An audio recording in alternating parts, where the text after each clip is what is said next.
नमस्कार दोस्तों, स्वागत है आप सभी का एएस अकेडमी में और मैं हूं आपके साथ अरविंद। दोस्तों, आज हम इस वीडियो में चर्चा कर रहे हैं मैथ्स साइन के बारे में, यानी गणित के जो चिन्ह होते हैं, प्लस माइनस, माइनस प्लस, या फिर आपका गुणा का चिन्ह होता है या भाग का चिन्ह होता है, जो भी चिन्ह होते हैं हम उन चिन्हों के बारे में बात करेंगे। दोस्तों, ऐसे चिन्ह हैं जिसके बारे में अक्सर स्टूडेंट्स गलतियां कर देते हैं और छोटी छोटी चीजें जब गलतियां हो जाती हैं तो अधिकतर उनके आंसर गलत हो जाते हैं। यदि माइनस की जगह पर प्लस हो जाए या प्लस की जगह पर कहीं माइनस हो जाए तो उस कंडीशंस में स्टूडेंट्स का आंसर पूरा का पूरा गलत हो जाता है और परीक्षा में उनके मार्क्स कम हो जाते हैं। तो दोस्तों, यदि आप भी इस माइनस प्लस प्लस माइनस वाली सारी चीजें समझना चाहते हैं तो इस वीडियो को अंत तक देखिएगा। देखने के बाद वीडियो पसंद आए तो वीडियो को लाइक और शेयर जरूर कीजिएगा, इससे आने वाले हमारे लेटेस्ट वीडियो आपको मिलते रहेंगे।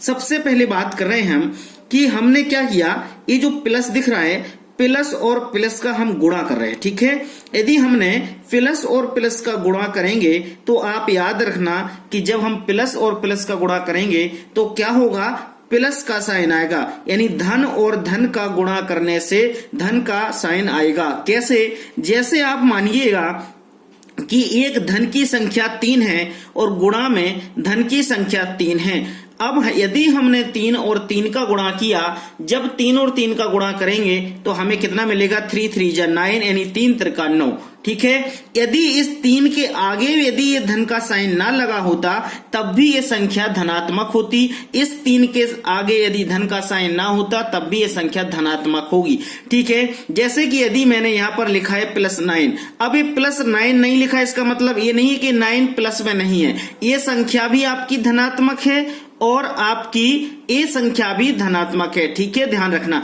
दोनों संख्याएं धनात्मक होती हैं। जिस संख्या के आगे यदि धन का साइन नहीं लगा है वो धनात्मक ही होगी, और यदि उसके आगे ऋण का साइन लगा है तो वो संख्या आपकी ऋणात्मक होगी, ठीक है। जैसे कि यदि हमने एक 5 लिया और आपके साथ में फिर हमने एक 4 लिया, अब देखो ना तो 5 के आगे धन का साइन लगा ना 4 के आगे धन का साइन लगा, लेकिन जब कोई साइन नहीं लगा है इसका मतलब आपकी जो ये संख्याएं हैं, ये दोनों संख्याएं आपकी क्या हैं, धनात्मक हैं। आपकी जो 5 है, 5 भी धनात्मक है और 4 भी धनात्मक है।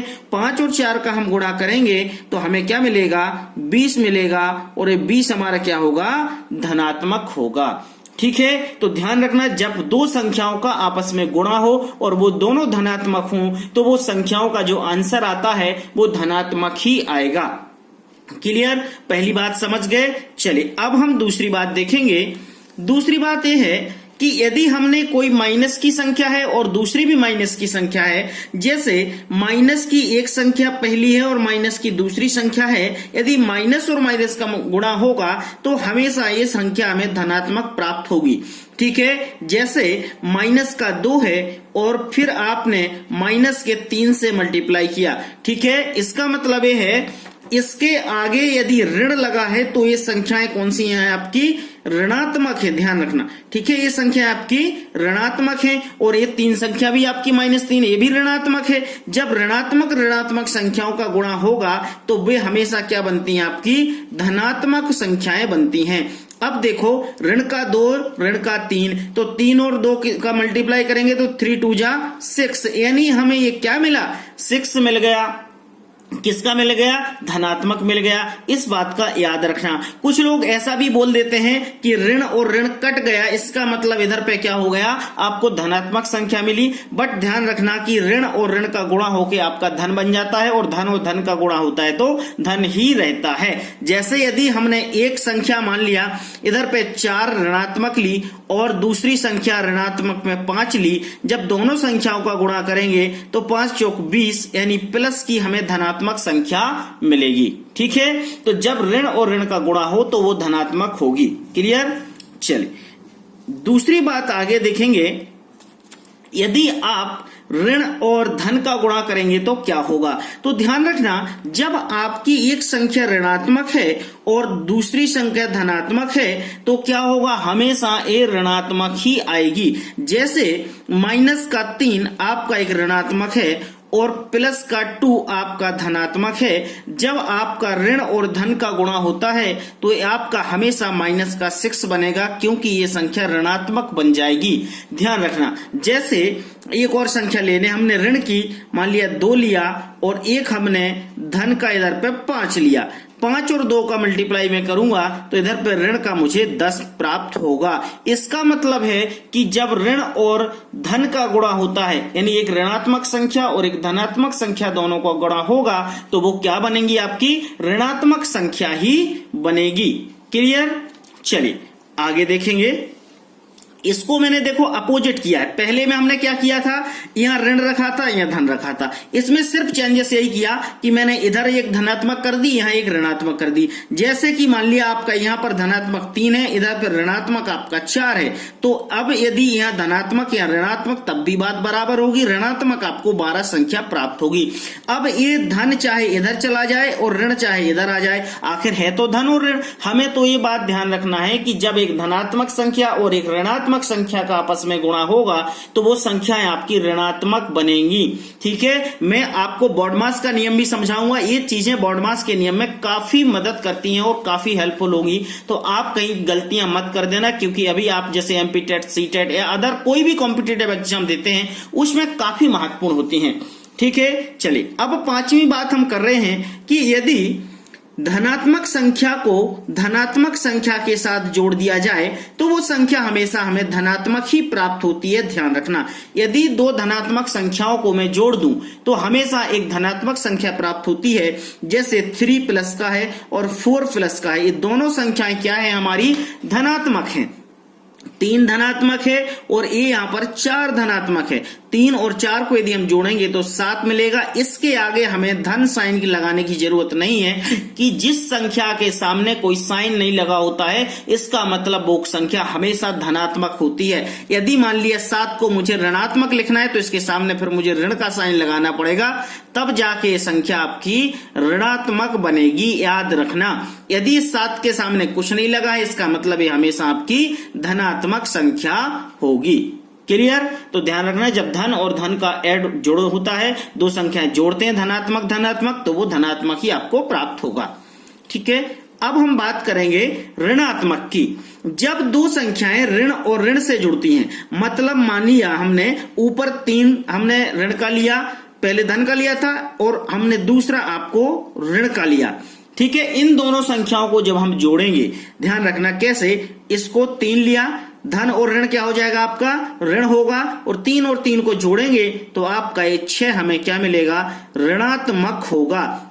देखो इधर पे एक चीज आपको समझ में आई है कि जब हमने कोष्टक खोला, ब्रैकेट ओपन किया, तो ये जो धनात्मक धन अंदर गया तो धन ने ऋण और धन का मल्टीप्लाई हुआ तो ये आपका क्या बना, ऋणात्मक बना। ये चीज हमने पहले सीखी थी। कहां सीखी? कि जब धन और ऋण का गुणा हो। देखो इधर हमने सीखी कि जब आपका धन और ऋण का आपस में गुणा हो तो वो ऋण बनता है, इसका मतलब वो ऋणात्मक संख्या बन जाएगी। ठीक है, क्लियर? तो इसका मतलब इधर पे हमें ऋण का 6 मिला, यानी ये ऋणात्मक संख्या हमारे लिए 6 मिलेगी। ठीक, चलिए दोस्तों ये बहुत ही बेसिक है, ये आपने बचपन से पढ़ा होगा, बट आज भी हम कंफ्यूजन है। मैं इसीलिए मेरे बताने का मकसद यही था कि आप कहीं गलतियां ना करें। ठीक है, अब देखो यदि हमने एक ऋणात्मक संख्या ली और एक धनात्मक संख्या ली, अब यदि हम ऋणात्मक और धनात्मक को जोड़ते हैं तो ये कंफ्यूजन वाली बात है कि यार अब किसका मान आएगा। तो मैंने इधर पे एक नोट करके लिखा है कि इसमें आपको ऋण भी आ सकता है और इसमें आपको धन भी आ सकता है। कैसे? ध्यान रखना कि यदि आपको जिसकी संख्या बड़ी होगी उसका ही चिन्ह आएगा। जैसे अपन दोनों तरीके से करके देखेंगे। यदि आपकी ऋणात्मक संख्या मानिए 8 है और आप ऋणात्मक में एक धनात्मक संख्या 5 जोड़ रहे हैं, ठीक है, आप देख रहे हैं यदि आपको ऋणात्मक संख्या 8 है और इसमें धनात्मक में आप 5 जोड़ रहे हैं तो आप क्या करोगे, ऋण के 8 में से धन के 5 जाएंगे तो किसका मिलेगा, 3 आपको ऋण का मिलेगा। क्योंकि यहाँ क्या लिखा, जिसकी संख्या बड़ी होगी उसका चिन्ह आएगा। तो संख्या किसकी बड़ी है, ऋण की बड़ी है, तो क्या आंसर में चिन्ह आएगा, ऋण आएगा। यदि मान लो इसी जगह पे धन का 8 है और ऋण का 5 है तो क्या आएगा, इधर पे 8 में से 5 जाएंगे तो 3 बचेंगे, लेकिन चिन्ह किसका आएगा, धनात्मक आएगा। क्यों आएगा, क्योंकि धन की संख्या बड़ी है, इसलिए क्या आएगा, ये धनात्मक आएगा और ये आपका ऋणात्मक आएगा। ठीक है, तो ध्यान रखना कि जब आपकी बड़ी संख्या धन की हो, छोटी संख्या ऋण की हो, तो आपका आंसर धनात्मक आएगा, और बड़ी संख्या ऋण की हो, छोटी संख्या धन की हो, तो आंसर आपका ऋणात्मक आएगा। ठीक है, इसी को सेम मैंने अपोजिट कर दिया है, वो भी आप देख लीजिए। देखो मैंने इसको यहां पर अपोजिट किया है, सिर्फ कुछ नहीं किया, पहले धन लगाया, बाद में आपका ऋण लगाया। यदि मैं धन और ऋण को जोड़ूं तो वही सेम कंडीशन यहां है, जिसकी संख्या बड़ी होगी उसका चिन्ह आएगा। मान लिया धनात्मक संख्या 9 है और ऋणात्मक संख्या 4 है, तो इसमें से यदि हम जोड़ेंगे तो धन के 9 में से ऋण के 4 जाएंगे, तो हमें धन का 5 मिलेगा। ठीक है, यदि हमने ऋण का 9 रखा, धन के 4 रखे, तो हमारे लिए ऋण का 5 मिलेगा। क्यों मिलेगा? जिसकी संख्या बड़ी होगी उसका साइन आएगा आंसर में, इस बात का ध्यान रखना। ठीक है, तो देखिएगा हमने इधर पे बेसिक बिल्कुल धन इंटू धन जो भी था इसको हमने समझ लिया, ऋण इंटू ऋण को समझ लिया कि क्या आएगा, धन और धन का गुणा होगा तो धन आएगा, ऋण और ऋण का गुणा होगा तो आपका धन आएगा, यदि आपका ऋण और धन का गुणा होगा तो आपका ऋण आएगा, ऋण और धन का गुणा, धन और ऋण का गुणा होगा तो आपका ऋण आएगा। यदि आप जोड़ते हैं तो भी सेम कंडीशन रहेगी, उसमें अलग अलग रहेंगे, वो हमने सारी संक्रियाएं समझ ली। और दोस्तों यदि आपको ये वीडियो पसंद आया हो तो वीडियो को शेयर जरूर की दीजिएगा और हमारे चैनल को सब्सक्राइब कर लीजिएगा। यदि आप न्यू हैं तो बेल आइकन के साइन पे जरूर क्लिक कर लेना, जिससे आने वाले हमारे लेटेस्ट वीडियो आपको मिलते रहेंगे। तो चलिए दोस्तों, मिलता हूं नेक्स्ट वीडियो में नेक्स्ट टॉपिक के साथ। यदि आप लोग बॉड मास का नियम समझना चाहते हैं बिल्कुल बहुत सिंपल तरीके से, तो मुझे कमेंट्स बॉक्स में जरूर बताइएगा। मैं बॉड मास का नियम आपको कंप्लीट लेकर आऊंगा कि कैसे आपको बॉड मास का नियम सॉल्व करना है, कैसे आप प्रश्न बॉड मास के नियम से सॉल्व करते हैं। तो ठीक है, नमस्कार, अपना बहुत ख्याल रखिएगा। God bless you.